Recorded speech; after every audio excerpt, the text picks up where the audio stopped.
The Steelers added a new assistant quarterbacks coach in David Corley. We'll talk about how that might play a factor in what their quarterback plans might be in the NFL draft. Does it impact their first round plans? And we're also going to talk about the new wide receiver that they just added in Miles Boykin. It's going to be an interesting show, a lot focused on offense here in the Locked On Steelers podcast. I'm Chris Carter, your host. Joining me today is Tony Serino. Let's get into it. You are Locked On Steelers, your daily Pittsburgh Steelers podcast, part of the Locked On Podcast Network, your team every day.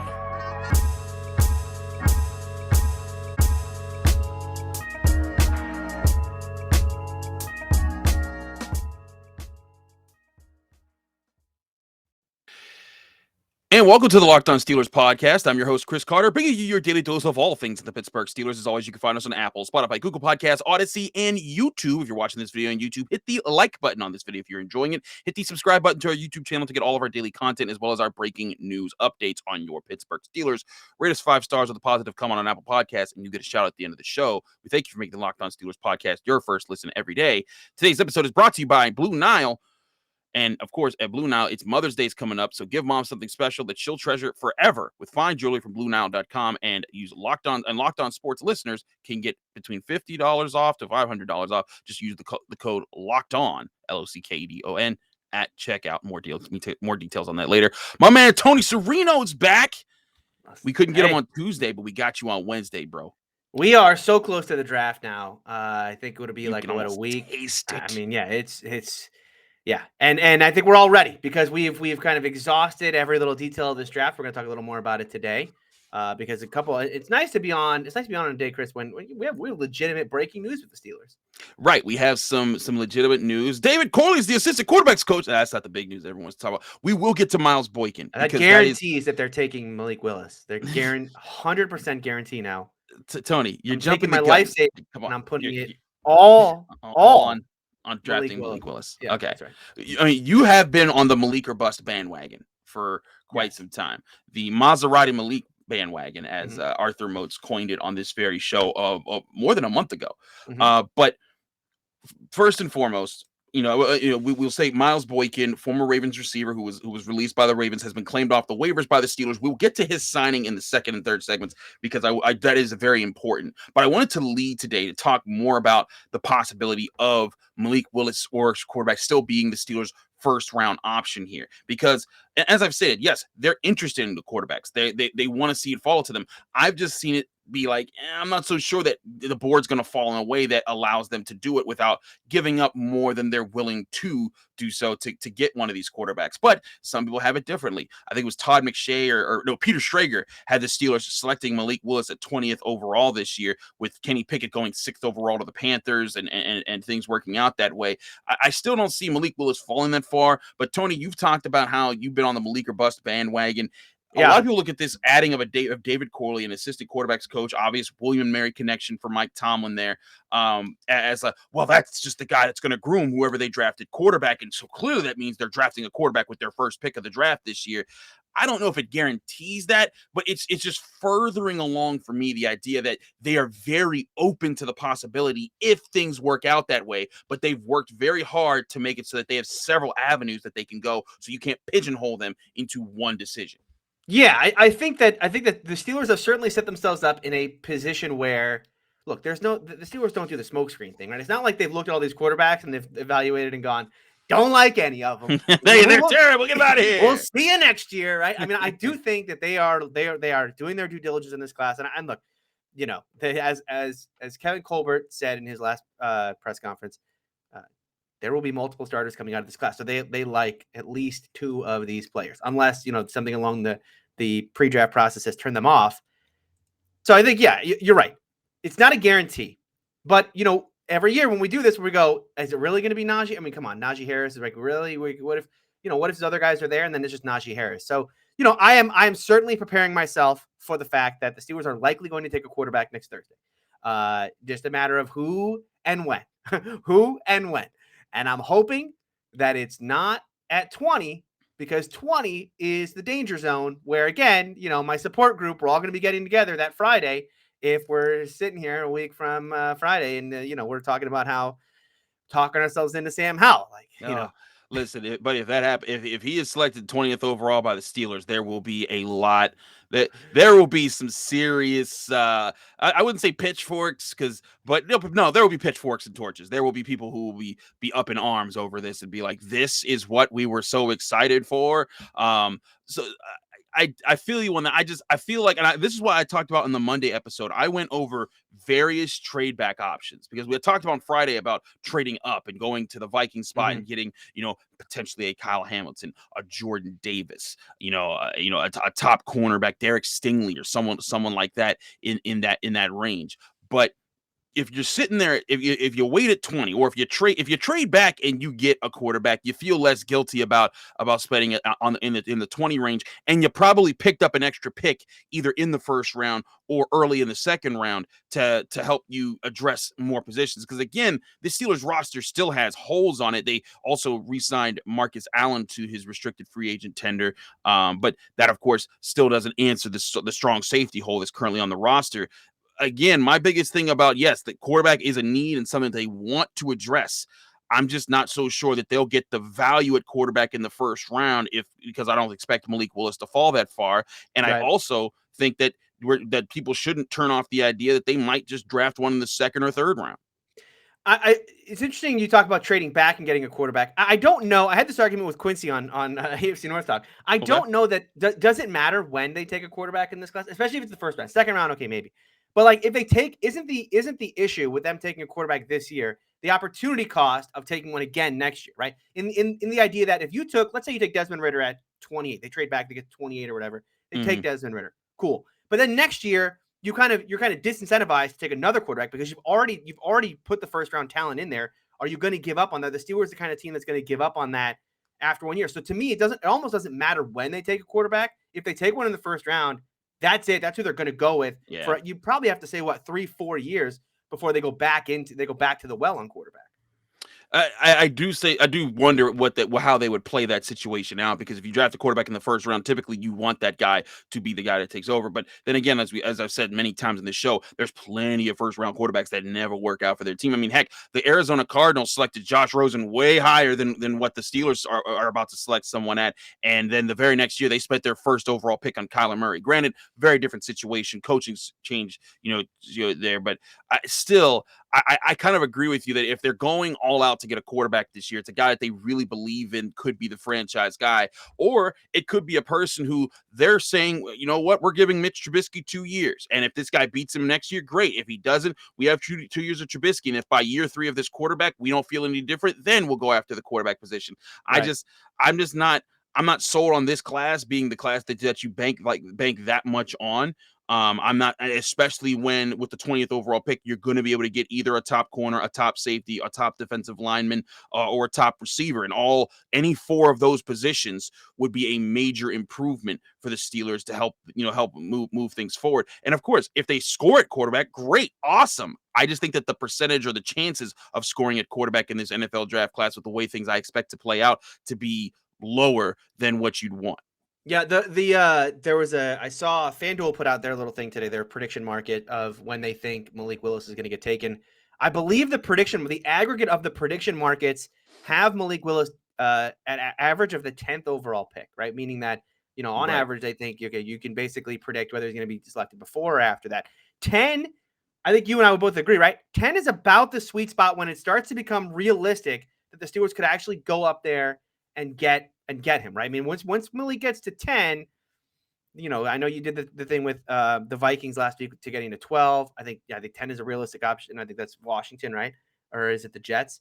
I think that's where, to me, that's the sweet spot. And I'll say this, I would rather them trade up for a quarterback than trade back, right? I'd rather, this goes back to my whole thought process of, like, the process by which you get a good quarterback is you get the guy you love. And if the Steelers want to look, if they trade up and they take Sam Howell next week, if they trade up to 9 and they take Sam Howell, I'm actually not going to be displeased with that, because at least by trading up, they're saying, no, we love this guy and we need to go up and get him because we are afraid of losing him to another team. Fine. If that's how you feel, that's the guy I want you to take. Even if I might disagree with the player, I'm more interested in the Steelers process here. Agreed. It's about what they feel in their war room, because that's the other thing. we could totally be wrong about evaluating this because everybody we could are. be very wrong. We are wrong because everyone. What we think is not what's going to definitely happen right. with the futures of all these players. So like I agree with you there, Tony. This is more so about how confident do they feel about this guy, and this is a front office that has spent with Kevin Colbert.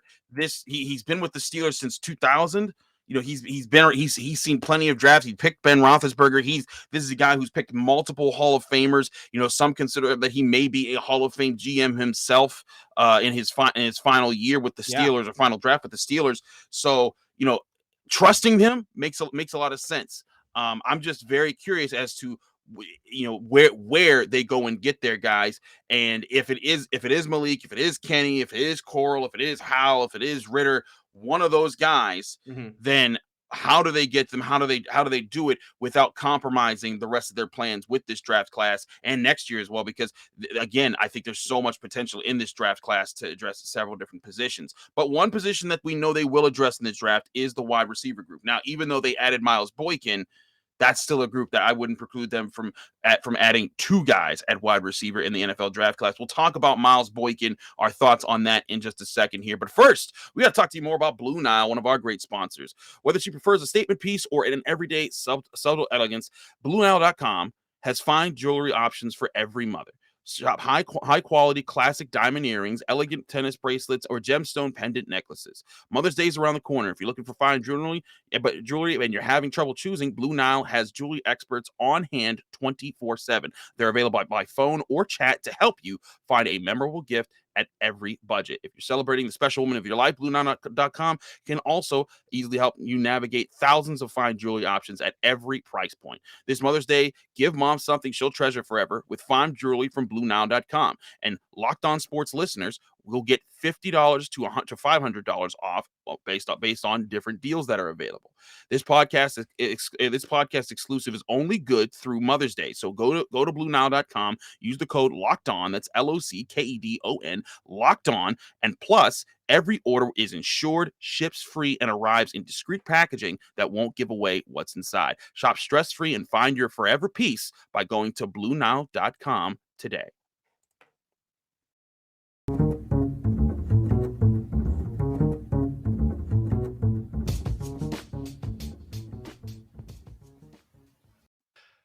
Back here on the Locked On Steelers podcast, I'm Chris Carter. He's Tony Serino.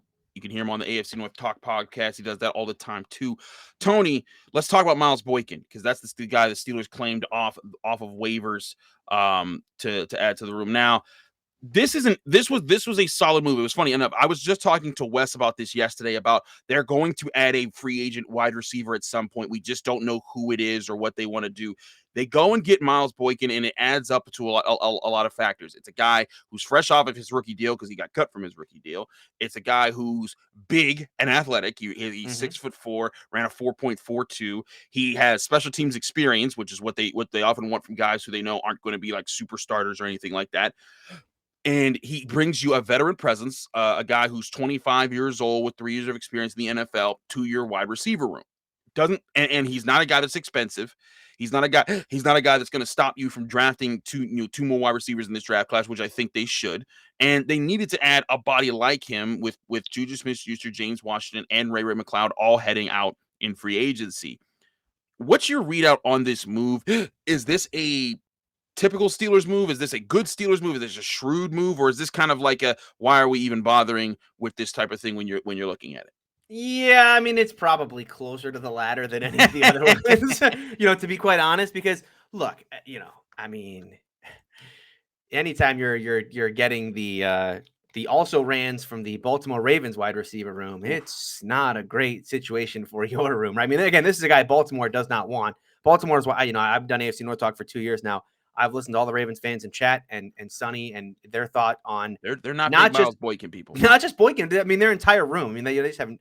They've been looking for a true kind of wide receiver room for a while now, to people to go alongside Hollywood Brown, who's been the only decent one over the past couple of years. So yeah, Boykin is with Baltimore. I mean, he was never a factor. He's a height, weight, speed guy who comes from Notre Dame. So I mean, it's funny how they're getting like a Chase Claypool Claypool 2.0 here. I was joking with you before the show. Like you can't miss on 2 height, weight, speed guys from Notre Dame, can you? Like the odd, you just get enough of them. The odds have to work out in some way. No, I mean, look, I think that the guy this reminds me of when it comes to like, where does he fit? It's like, this is Justin Hunter all over again. I mean, this is Justin Hunter, who's another very good comparison. It's another height, weight, speed. He's going to come into camp. I'm sure, if we're doing shows those first couple of days of camp where there's no pads on, like we're going to be just through the roof on Miles Boykin. But the moment the pads come on, if it's anything like Justin Hunter, he's gonna disappear a little bit.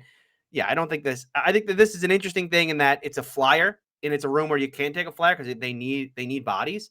But I'm not going to get myself overly hyped up about the Steelers' ability to kind of coach him up. I mean, they've got a room full of guys they need to coach up. They need to coach up Chase Claypool. They probably still need to coach up Diontae a little bit when it comes to clutch moments in football games. So, yeah, I'm going to take a wait and see approach on this one.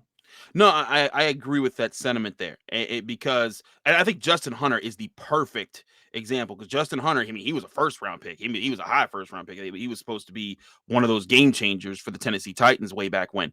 But with the addition of Miles Boykin, he was picked in the 3rd round, about 27 picks after Diontae Johnson. And with his height at 6'4", his weight at 220, his 4.42 speed, he had the 43.5-inch vertical, which is the best of wide receivers that year. The second best broad jump. I think he had the second best 3-cone time, or the 3rd best 3-cone time, and the best shuttle. Like he was an athletic phenom at the scouting combine. So people were looking at that like, hey, why not take a shot at that? And you saw it didn't work out. Now, granted, it's funny. We often, a lot of Steelers fans have spent a lot of time over the past few years bashing Lamar Jackson. And so I've seen some people be like, well, maybe he just didn't work out because of Lamar Jackson. I don't think it's simple as that. I think it's more so that he's a great athlete, but there's a lot more to being a wide receiver than just a great athlete. There's traits, there's the ability to move, there's your routes, there's being able to change your routes, there's being able to fight, for combat catches. There's all these different factors that Miles Boykin hasn't put together. And it made me think back to how the Steelers have added it to the wide receiver room. And to me, this is another move to say, hey, you know what? If he works out, great. It's Darius. If he works out, great. You have a guy. But if he doesn't work out, at worst, he's Darius Hayward-Bay. He's a guy that was a former team, a guy that another team tried to make into a star, didn't work out. You see if he works out on special teams, and if not, you didn't cost you that much, and you can throw him away and try again. But I still think this is why the Steelers need to add 2 wide receivers in this NFL draft class, whether one that's either on day 1 or day 2, and another that comes somewhere in day 3, so that you have 2 rookies, 2 guys that are veterans who've been with you, and another veteran body now in Miles Boykin, all who you can say, all right, y'all, go into camp, duke it out, see where the positioning is, and who gets along best with Mitch Trubisky, Mason Rudolph, or Malik Willis, or Kenny Pickett, or whoever they drafted as a quarterback this year.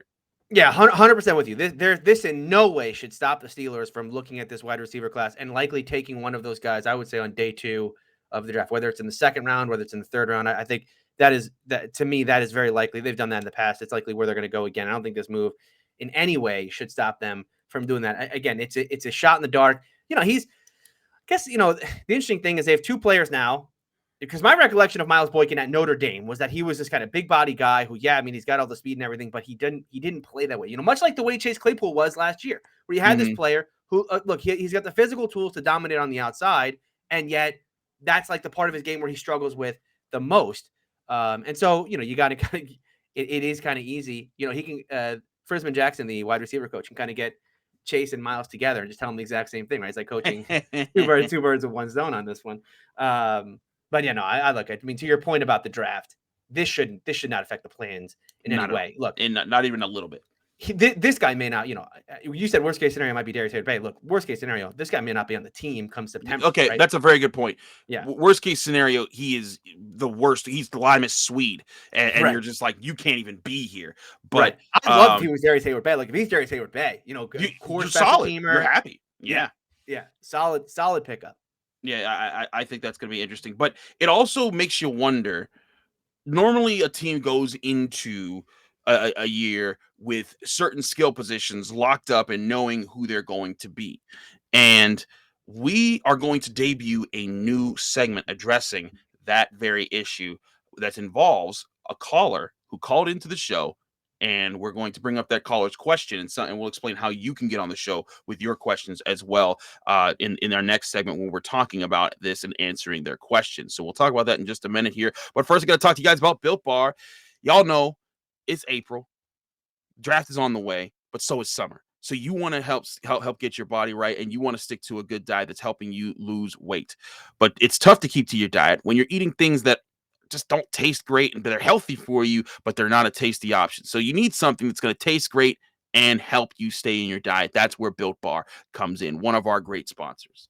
Now, Built Bar, of course, you know them. I've talked about it a lot. They're the protein bar that tastes like a candy bar because they're covered in 100% real chocolate. They're great for you. They're low calorie, high in protein, and you're actually going to enjoy eating them. If you haven't tried their new puff flavors, you're missing out because these are the best tasting Built Bars around. They're basically protein infused marshmallow, the first of their kind. They're covered in 100% real chocolate. They come in several different flavors like cinnamon churro, coconut marshmallow, and banana cream pie. And any one of them can be your new favorite. If you want a regular, good old fashioned Built Bar, they got plenty of those flavors too. And again, 100% real chocolate covered. And when you bite into it, there's so many different flavors. But when you're biting into it, remember, you're getting about 130 calories, 4 grams of sugar, 4 net carbs, and 17 grams of protein. Compare that to the average candy bar. That's 240 calories, 30 grams of sugar, and dozens of net carbs. That's a much healthier option that still tastes amazing. And you can get several different flavors of Built Bar, like double chocolate, coconut almond, peanut butter brownie, raspberry, cookies and cream, salted caramel, and mint brownie, all available when you visit built.com, as well as new flavors that are being released every single month. So go to built.com right now and use our promo code LOCKED15. That's LOCKED 15, LOCKED15, and you'll get 15% off your next order when you visit built.com.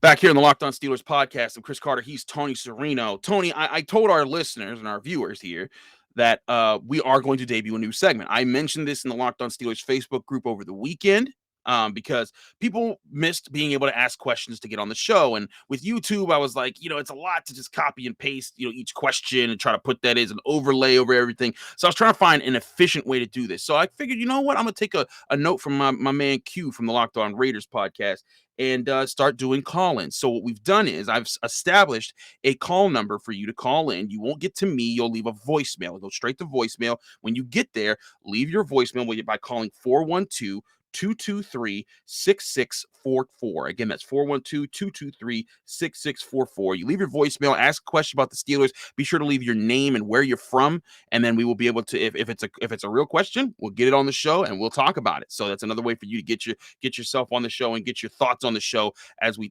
talk about it here. If you're out of the country, actually like this caller was, you can email LO Steelers topic bag at gmail.com. Again, it's LO Steelers topic bag at gmail.com with your audio. And again, include your name and where you're from so that we know who you are and where you're coming from. But we wanted to get you guys' voice on the show. So our first caller here is Felix Nordhusen, who hit me up from Germany, asking me a question that actually perfectly fit into the addition of Miles Boykin. Here was Felix's question. Hey Chris, the Steelers were saying that they have every starting position locked down except for the safety. However, when I thought about the offense and the skill positions, I really only came up with 4 names, being Claypool, Johnson, Frymouth, and Najee. However, usually an offense has 5 skill players. Who do you think the Steelers view as the 5th? Thanks, and cheers from Germany. Thank you, Felix, for your call. Appreciate you calling. Again, you can get your voice on the show and asking us questions to all of our guests throughout the week by calling 412-223-6644. Be sure to leave that voicemail with your question, name, and where you're from. Okay, so Tony, good question by Felix here because he is right. You usually have 5 skill position. You have 5 linemen, 5 skill position players, and your quarterback. That fills out your offense. And the Steelers did say they had the majority of their starters outside of strong safety, which we've been talking about for weeks. Needs to be either Terrell Edmunds, Tyrann Mathieu, or maybe also a player that they draft this year in the NFL draft. But they need to make an addition there. I agree with Felix. There needs to be a person there. I don't think Miles is that person. I think Miles is another body in the room that if he becomes that person, yay, great. You didn't see that coming, but they're not banking on that. And I think Felix has a good point. But here's where I see the Steelers probably looking at it as they have their starting tight end. They have the guys who they presume will be their top 2 receivers this year. They have their starting running back. So if they draft a wide receiver this year, either it's going to be a wide receiver that fell to them that they didn't expect to fall to them in the first round, and that guy's going to catapult himself up the ranks a lot faster, or it's going to be a guy on day 2 who comes in like Chase Claypool and Diontae Johnson did and have a chance to kind of establish himself on the roster and not immediately claim any position outside of the third option of the receiver group unless he proves otherwise. So I don't think, Tony, that it's locked. Those are your top 4 guys, and those guys are locked in. But that 5th receiver position, that's the kind of the spot that they're waiting, or that 5th spot there, which is the 3rd receiver position. That's the spot that I think the Steelers they're kind of acknowledging this is what we have to add to. Yeah, but to the caller's point, Felix's point, when Colbert talked about the roster. He said, look, safety right now is when we got to get another safety because we don't. Yep. But he didn't say that about receiver, right? And I agree with you.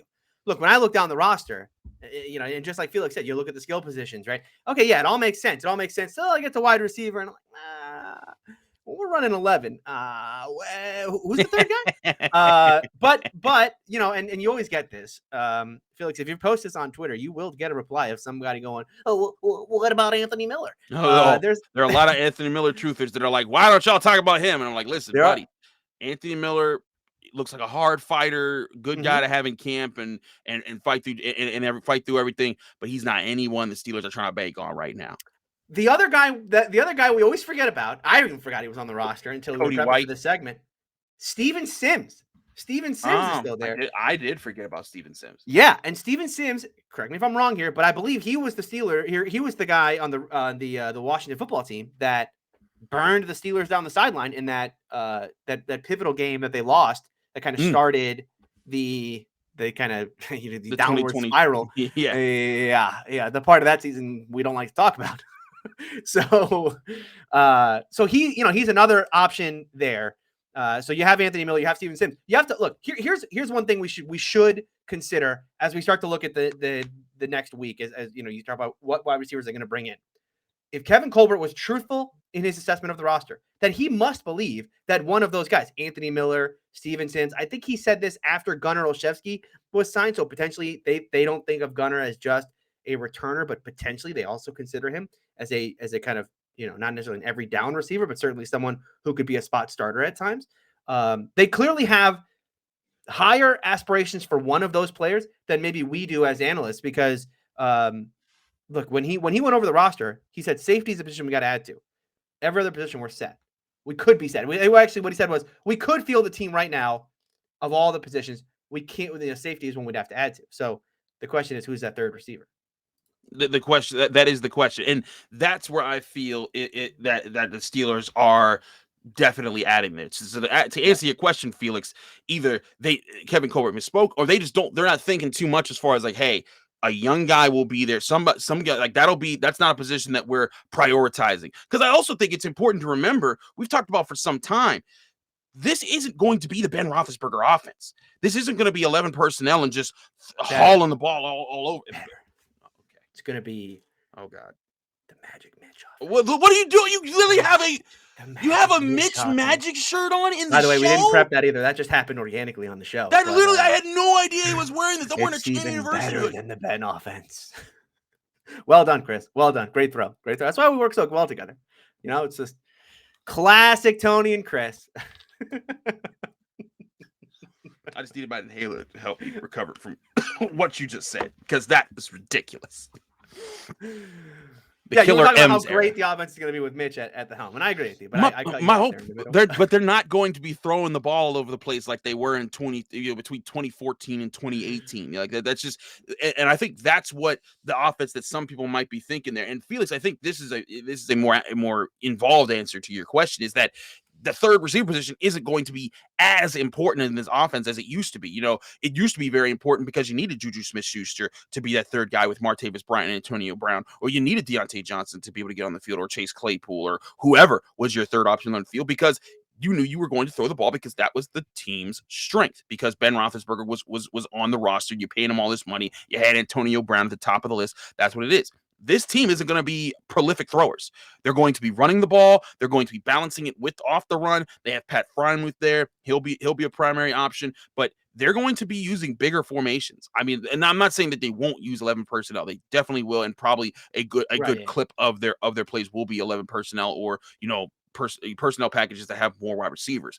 But I also don't think it's going to be as important in this class. I'm very intrigued to see what kind of looks does Matt Canada give when he has a quarterback like Mitch Trubisky, Mason Rudolph, or Malik Willis, or Kenny Pickett, or whoever, who can move. And again, we're not talking about Malik Willis level of making guys miss in open space even. We're just talking about the ability to get out of the pocket and move and run, which we even saw Mason Rudolph do towards the end of the season this year. So, to me, it's more so about the fact that they don't necessarily think the third wide receiver position is going to get a lot of play this year, even though they would like to add players there who can get to there and be ready, because injuries will happen and they will need someone to step up at some point. And it would be nice to have two guys who are young on rookie contracts to say, you know what, if Diontae Johnson doesn't blow it up this year, if he doesn't, take the final step right before his rookie deal's over, there's no need to commit to him long term if you don't want to give him big money, because you've got Chase Claypool right behind him and two receivers you just drafted, and who knows, maybe Miles Boykin works out for you.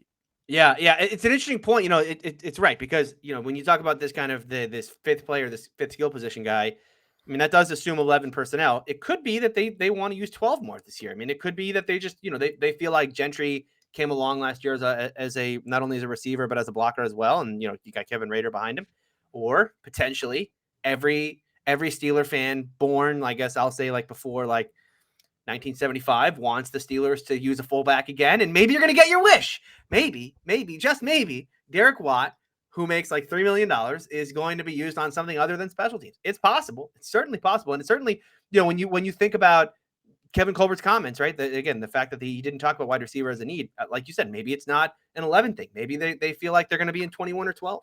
Whoa. Fullback time. Whoa, fullback. It's 1995 all over again. They got Dan Kreider. What was it? Tim Lester.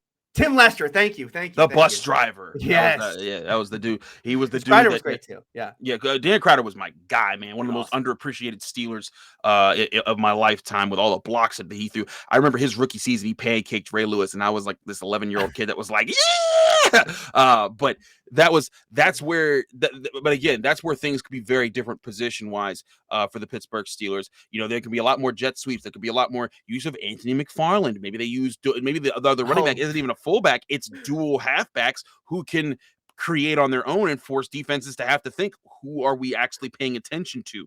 We don't know what this offense is going to look like. But I love it. We're going back to the pony sets. Remember? Yes. You were there watching the practices. So, but it is one of those things where it was all the reports of the first couple of days of camp, like pony. Then you get to the regular season. None of that. But with that, you need a quarterback who can move, who can be comfortable, using their legs. And Ben just wasn't that. And he hasn't been that for a long time. So you get some young quarterbacks. We'll see what they are. Now we'll see what they do with the first round or second round or third round at quarterback this year, because I do foresee they will add a quarterback. I've said all along they're going to add a quarterback. It's just a matter of when they do it and how the board falls. And I think I don't think they're locked into any one decision. They're just keeping their eye on how things could play out. And I bet like you said earlier, I think they do have their eyes on certain guys who they believe are their potential guys of the future at the quarterback position. Again, we'll see what they do at wide receiver with the new addition of Miles Boykin. Thanks for Niels Nordhusen for giving us our first ever call into the Locked On Steelers podcast. Again, if you want to be able to call in, be sure to hit us up, because we do want to include you guys in the show. I apologize for not getting this involved sooner into the podcast. It took a minute to figure out the logistics of how to make this work with our systems. But again, if you want to join the show, all you got to do is either email me at LOSteelersTopicBag at gmail.com. Send your question there, and I'll be send a voice clip, an MP3 clip of your question, and I can include it that way. Or you can call into 412-223-6644 to get your questions on the show. Thanks again, Tony, my man. Thanks again for making time to be on the show. We always appreciate you. Let people know they can find you, follow you, and get more of your work. Yeah, you can follow me on Twitter at Steeler Country, and then you can find me on AFC North Talk. It's a YouTube show. It's a roundtable all about the AFC North. So give that a watch. We'll be live again later this week, and then we're gonna have a live draft show for the first round next week. So all 4 of us will be together. It'll be a fun show. It'll be a fun show. Do check them out. They do great work, and I'm entertained by their banter and their arguments as well. So do check out the AFC North Talk show. They do a great job, and check out Tony because he does great work with Steeler Country at Steeler Country on Twitter. I'm Chris Carter, your host here on the Locked On Steelers podcast. You can find me on Twitter and Instagram at Carter Critiques. You can listen to this show on Apple, Spotify, Google Podcasts, Odyssey, and YouTube. Watch this video. If you watch this video on YouTube and you liked it, hit the like button. You can subscribe to our YouTube channel, and you'll get all of our Monday through Friday episodes as well as our daily updates, our breaking news updates. And if you want to help out the show even further, go on Apple Podcasts, leave a 5-star review with a positive comment, do both at the same time. You'll get a shout at the end of the show. We'll be back tomorrow. We'll be back tomorrow with more on your Pittsburgh Steelers. We'll have Josh Taylor on the show talking. Maybe there's another big addition to the Steelers roster that we'll be talking about then. Either way, it'll be a fun time. We hope to see you there right here on the Locked On Steelers podcast. Tyrann Mathieu?